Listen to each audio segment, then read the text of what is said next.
R.D. Misra and you are watching my YouTube channel. Today we shall discuss about our first chapter of civics named power sharing. But before starting our chapter,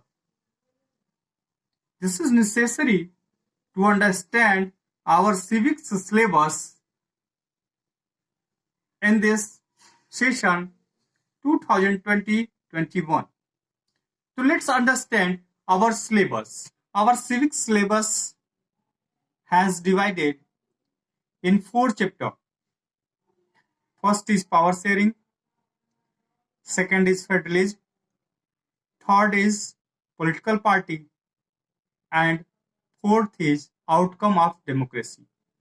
So let's start our today's topic, power sharing. Power sharing chapter जब हम start करते हैं तो एक शब्द शुरुआत में आता है और वो है power.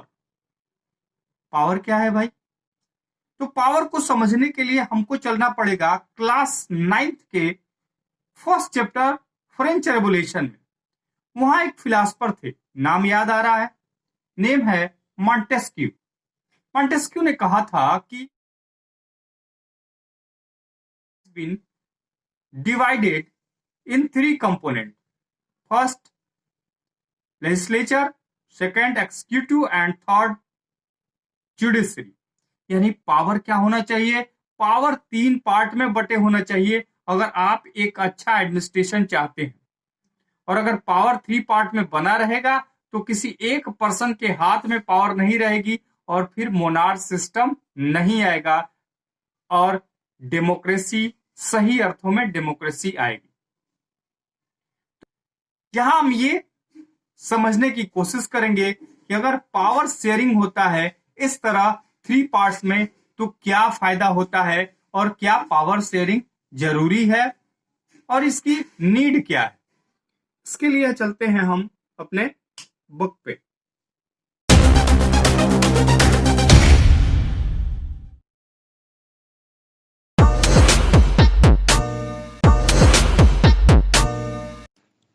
Belgium and Sri Lanka. Power sharing को समझने के लिए सबसे पहले जरूरी है कि कुछ ऐसे हम एग्जाम्पल देखें जहां पर पावर शेयरिंग हुई है और जहां पर पावर शेयरिंग नहीं हुई है। तो ऐसी हम कंट्री के बारे में पता करेंगे और ऐसी ट्रू स्टोरी को हम देखेंगे जहां पर ऐसे पावर शेयरिंग हुई है तो उसका क्या बेनिफिट हुआ है और पावर शेयरिंग नहीं हुई है तो क्या नुकसान हुआ है। तो ऐसे इसीलिए हम 2 कंट्री को उठाते हैं। पहली कंट्री है बेल्जियम और दूसरी कंट्री है श्रीलंका। तो पहले हम चलते हैं बेल्जियम को समझते हैं। मैप में जो फिगर दिख रहा है वो बेल्जियम है। बेल्जियम जो है यूरोप कॉन्टिनेंट का एक छोटा सा देश है। अगर हम इसका एरिया देखें तो ये हमारे हरियाणा जो राज्य है उससे भी छोटा है। पंजाब के पास हरियाणा है तो हरियाणा जो राज्य है उससे भी छोटा है। इसकी अगर हम बॉर्डर की बात करें तो इसकी बॉर्डर पर फ्रांस, नीदरलैंड, जर्मनी और लग्जमबर्ग है। इसकी जो पॉपुलेशन है वो 1 करोड़ से थोड़ी अधिक है। यानी हमारे हरियाणा में जो पॉपुलेशन है वो 2 करोड़ के अप्रोक्सीमेट है और उससे लगभग आधी है। इस छोटे सा जो कंट्री है यहां की अगर सोसाइटी की बात करें तो इसकी एथनिक जो कंपोजिशन है बड़ा ही जटिल है। इसको जरा समझिएगा, एथनिक कंपोजिशन क्या होता है।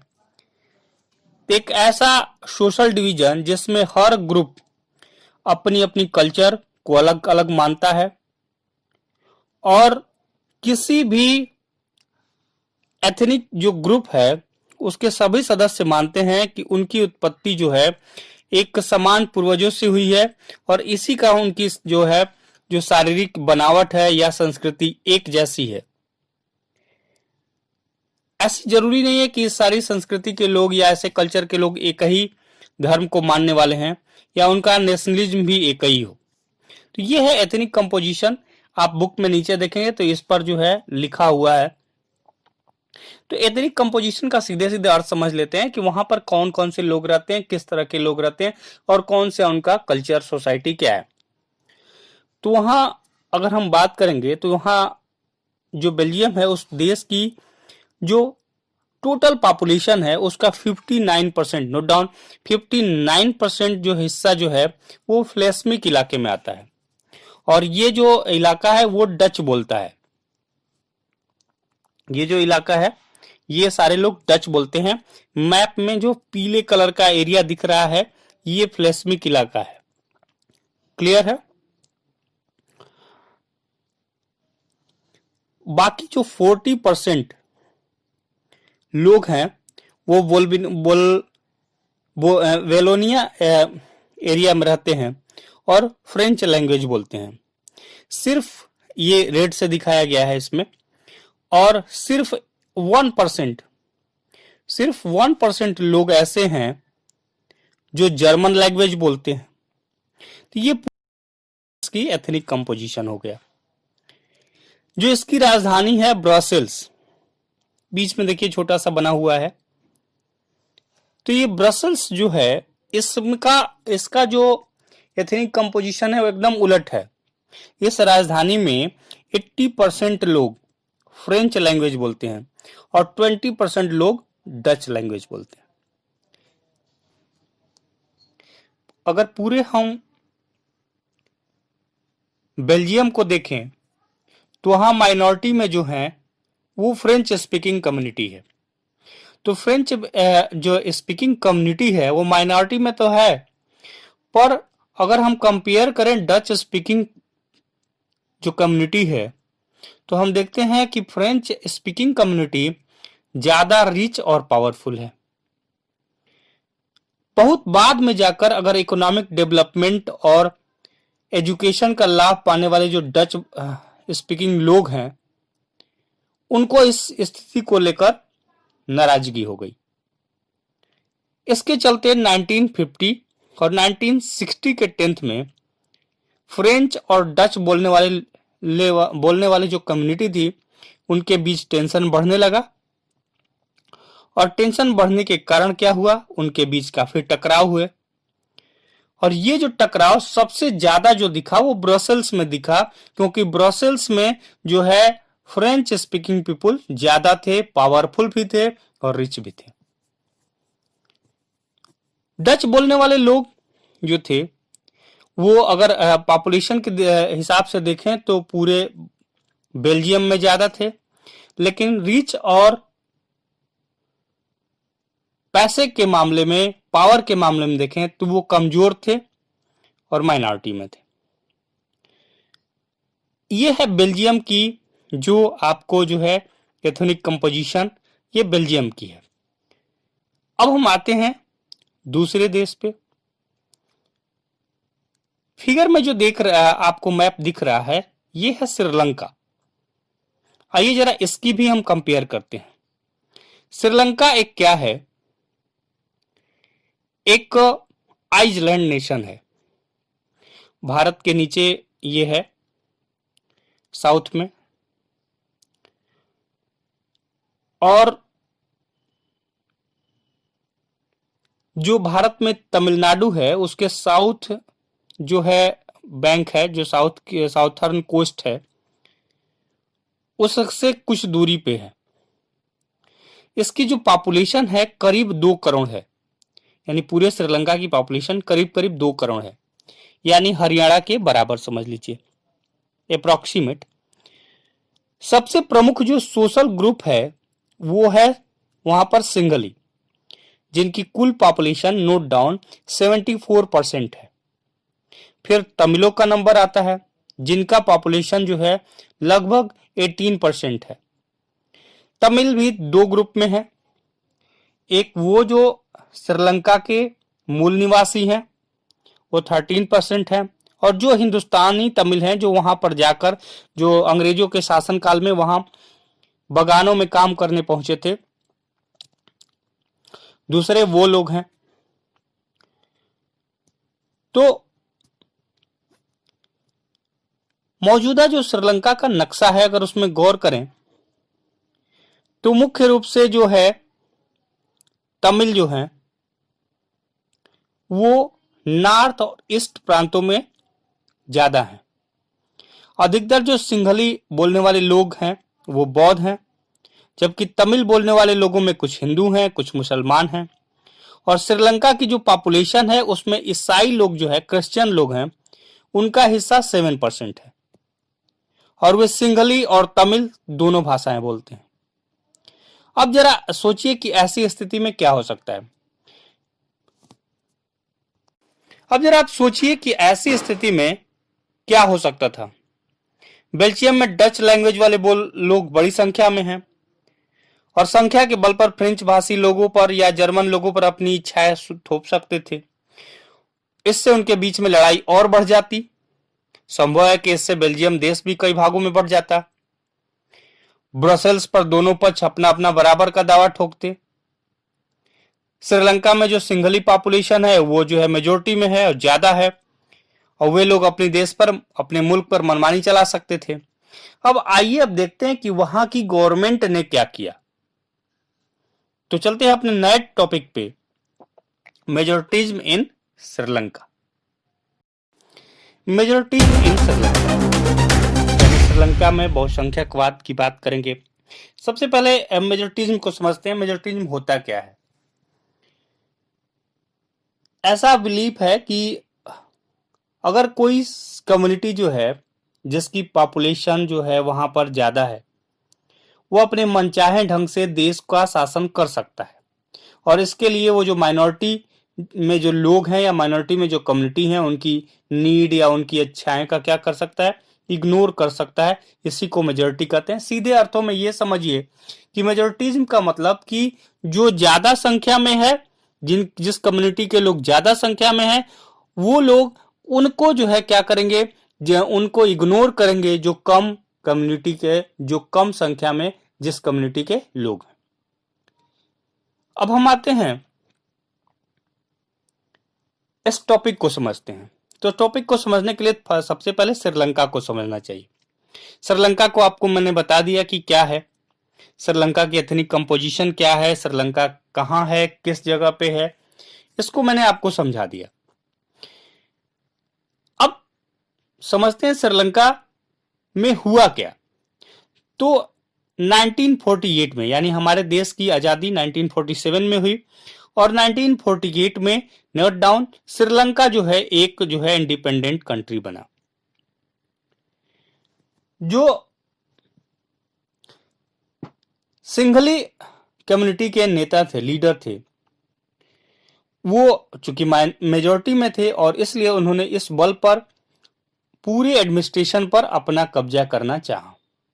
इस वजह से वहां डेमोक्रेटिक रूप से जो इलेक्टेड गवर्नमेंट बनी उस पर सिंघली कम्युनिटी के लोगों का क्या रहा, वर्चस्व रहा, और इसलिए उन लोगों ने कई कदम उठाए। पहला नोट डाउन करिए, कई बार एग्जाम में पूछता है। 1956 में एक एक्ट बना। इस एक्ट के तहत जो है सिंघली को जो है वहां का राजभाषा घोषित कर दिया गया। ऑफिशियल लैंग्वेज हो गया सिंघली, यानी जब कुछ भी आएगा वो जो है सिंघली लैंग्वेज में ही होगा। जितने फॉर्म भरे जाएंगे सिंघली लैंग्वेज में होंगे, जो भी एग्जाम होंगे वो सिंघली लैंग्वेज में होंगे, यानी सब कुछ सिंघली लैंग्वेज में होगा।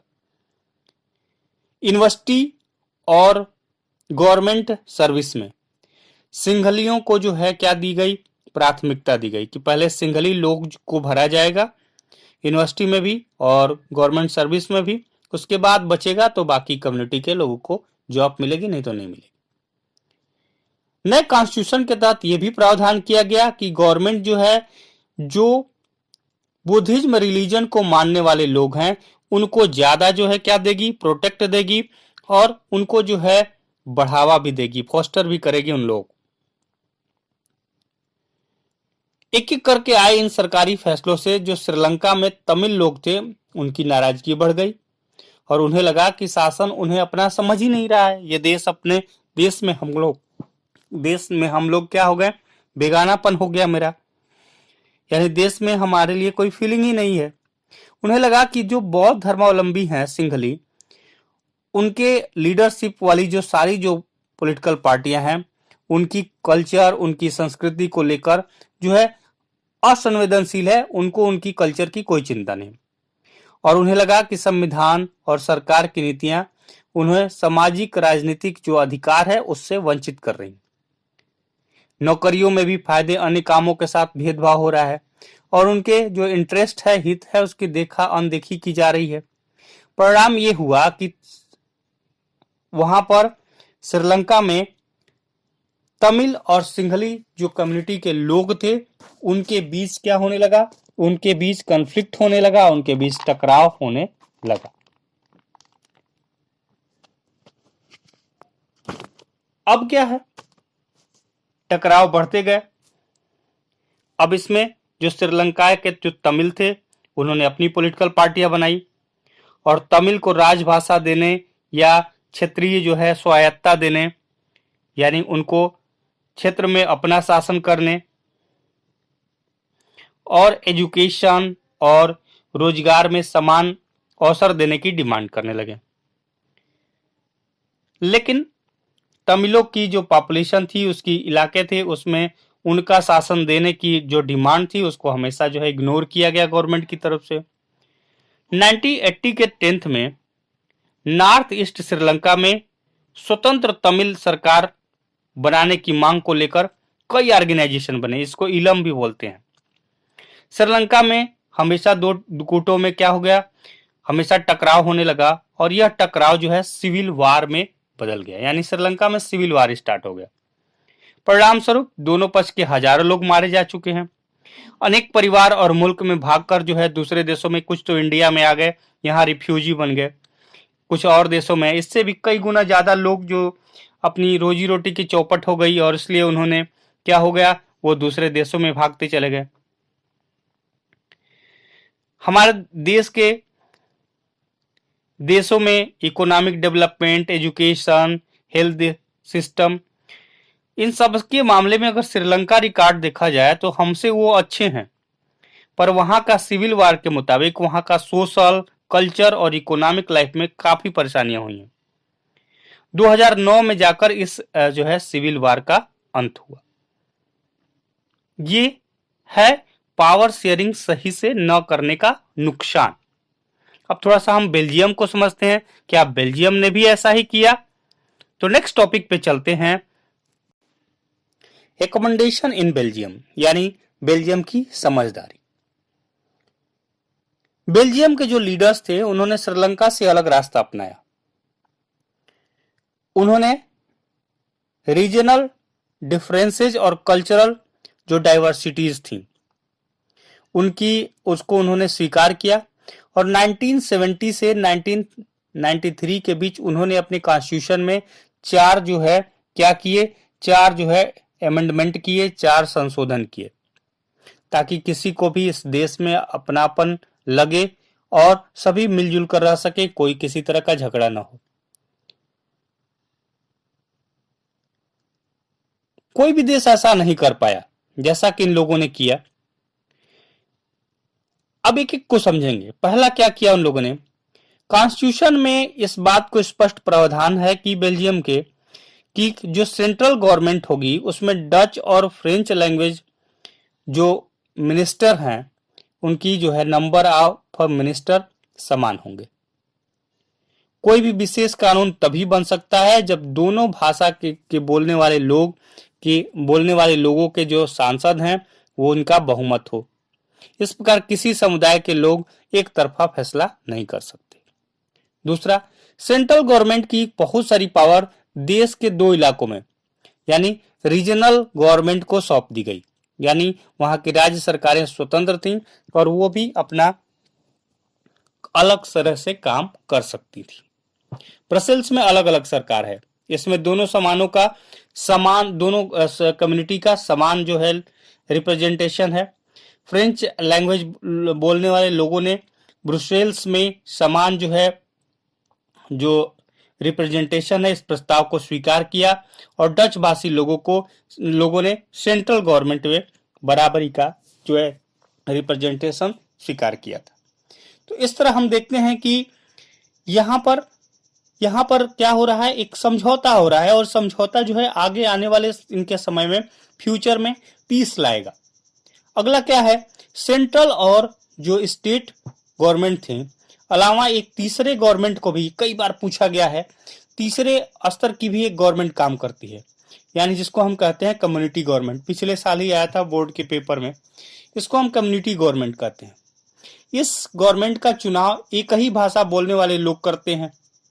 डच, फ्रेंच और जर्मन बोलने वाले जो कम्युनिटी के लोग हैं, चाहे वे जहां भी रहते हैं, इस कम्युनिटी सरकार को चुनते हैं और इस प्रकार कल्चर, एजुकेशन और लैंग्वेज जैसे मसलों पर इनको फैसला लेने का अधिकार है। आपको बेल्जियम का ये मॉडल कुछ जो है थोड़ा सा कॉम्प्लिकेटेड लग सकता है, लेकिन निश्चित रूप से बेल्जियम में रहने वालों के लिए ये बड़ा ही बेहद हुआ और इस तरह की जो पावर शेयरिंग की गई उससे वहां के लोगों में सिविल वार पर रोक लग गई। सिविल वार नहीं हुआ और अगर ऐसा नहीं होता तो बेल्जियम जो है कई भागों में टूट जाता। बेल्जियम का ये जो था यूरोपियन कंट्री ने बड़ी ही सराहना की और जब यूरोपियन यूनियन जब बना तो फैसला लिया गया कि ब्रसेल्स को ही यूरोपियन यूनियन का हेडक्वार्टर बनाया जाए। तो इस तरह हम देखते हैं कि क्या है, बेल्जियम और श्रीलंका इन दोनों की स्टोरी से हमें क्या शिक्षा मिलती है। दोनों ही देश डेमोक्रेटिक हैं, दोनों ही देशों में पावर की पावर जो शेयरिंग हुई है वो अलग अलग ढंग से हो गई है। बेल्जियम के नेताओं को लगा कि सारे कम्युनिटी के लोगों की भावनाओं का आदर करना चाहिए। इस एहसास के चलते उन्होंने देश में जो है पावर शेयरिंग पर सहमत हुए। श्रीलंका में नहीं अच्छा लगा और उन्होंने पावर शेयरिंग नहीं किया। अब आपके ऊपर डिपेंड करता है कि पावर शेयरिंग अच्छा था या नहीं। अगर पावर शेयरिंग सही है तो अपने कमेंट बॉक्स में उसको लिखिए कि मुझे पावर शेयरिंग अच्छा लगा और क्यों लगा, इसको भी आप बताइए। Thank you, have a nice day. Video अच्छा लगे तो शेयर, कमेंट और सब्सक्राइब जरूर कीजिएगा। Thank you.